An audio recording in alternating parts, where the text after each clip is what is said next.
When Mrs. Roberts goes into trance, her own personality simply disappears and that of Red Cloud takes its place. The personality of Red Cloud is a marked one.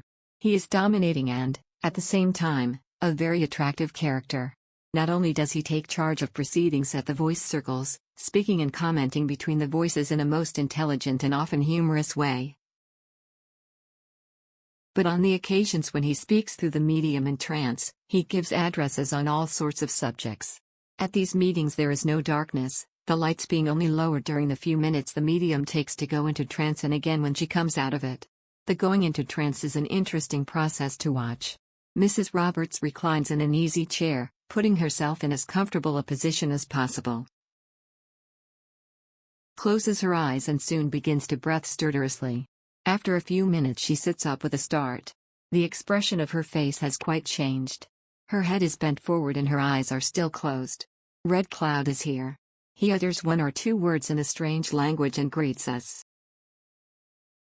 A few questions may be asked or messages given and his lecture begins. In these discourses Red Cloud deals with many subjects: the meaning of life, the nature of our personalities, the survival of the soul and conditions in the spheres and their planes.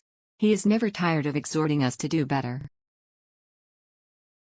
He insists that this life is a school for the soul and that each man must work out his own salvation. For the most part his teachings follow those of the great religions of humanity bereft of their dogmas. He emphasizes the great values of truth and love and our responsibilities to ourselves and our fellow men.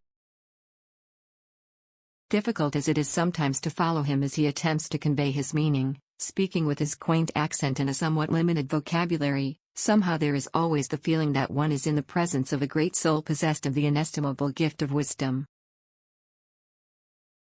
Some of his ideas, those that are concerned with the power of thought, for instance, appear to me to be quite original. It is, of course, impossible to test many of these views of his. Some may appear fanciful or to clash with our preconceived scientific beliefs. But he is always ready to answer questions and is never at a loss for an answer.